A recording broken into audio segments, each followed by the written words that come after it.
We're going to move on to Andrew's question next. I would be interested to learn how the guys have avoided lifestyle creep or are still avoiding. My wife and I are in our mid-30s. We have no debt, and we have an income that will be $450K this year. And they're afraid of the lifestyle creep. So, I mean, I feel like we have to note, like, shout out to him, very successful. But I think that this is a good question for his unique situation, but for everyone that's, you know, moving up in income and are financial mutants, right? Can I speak candidly here? Is that okay? Yeah, go ahead. Yes. It's just us, right? It's just us hanging out. I want to be very clear with you, Andrew. I have not avoided lifestyle creep.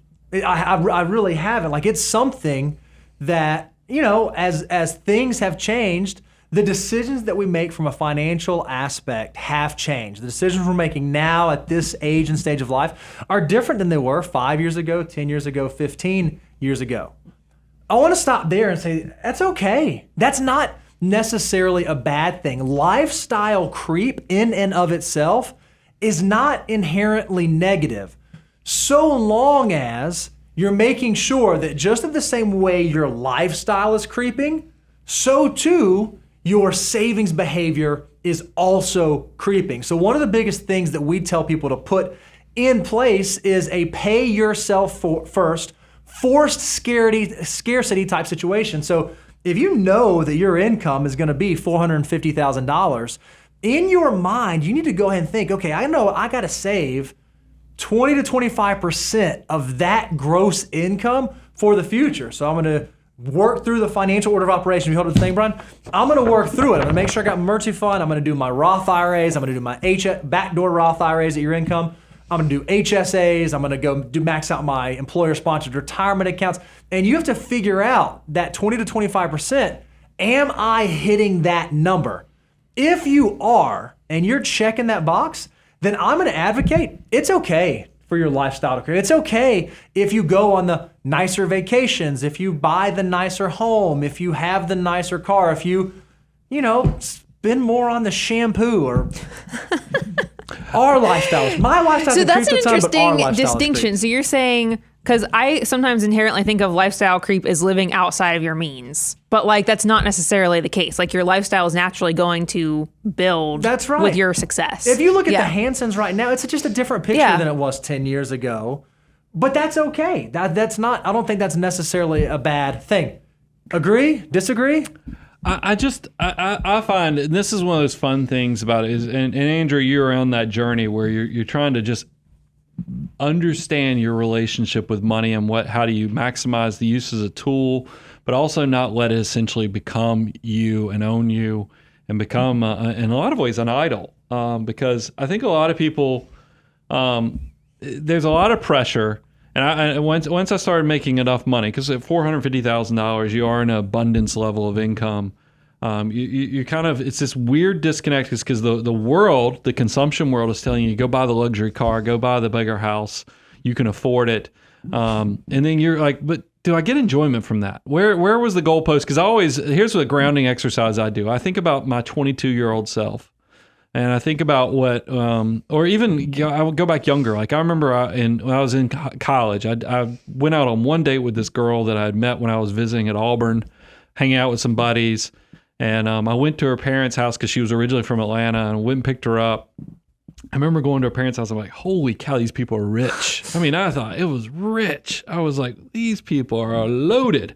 And now, I mean, I think if I saw that same house, I would be like, that's a nice house, but it's nothing crazy. But 20-year-old Brian was like, these people are living on a different plane than I am. And I always try to go back to that, internalize that, and be like, Brian, do you need to keep shifting? Because I go on these tour homes here in Williamson County, and you see these houses that are selling for $6 to $11 million, and I look at the showers and I go, that shower probably doesn't feel that different than my shower. Or that, they got a little more freezer space, but I'll put a fridge out in my garage. It'll be okay. So there's things like that I just want. You have to be careful because consumption will be pushed upon you at all stages of your life. But if you will spend a little time, Ramit does a good job of talking about find out what you love and then, go after that aggressively.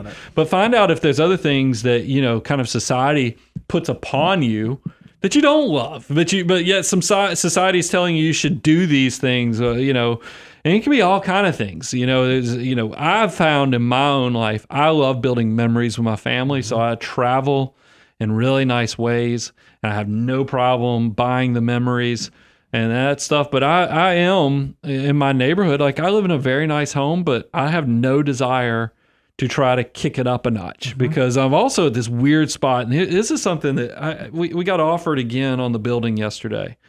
And I think about this because I was talking to Carter this morning, is that I'm at the stage of life now where I think about, like, yes, I could go buy like an exotic car. We will go beyond a luxury and just say exotic car so that everybody looks at you when you drive down the street. I could go do that, but I get more enjoyment out of, like, when we bought a commercial building, and then I get more, I think about what my money can do for me and what it can fulfill from life goals and create abundance, and then, create memories. You have to really spend some time understanding what your relationship with money is, because you could keep moving the goalposts forever. And there's a lot of people that I see make great incomes, but they never turn it into wealth. That is rich. A high income is you essentially have all the trappings of being rich, but you don't actually have wealth until the quiet part. The net worth statement is actually creating more than you can with your back, your brain, and your hands. And for somebody making $450,000, that's a big ask.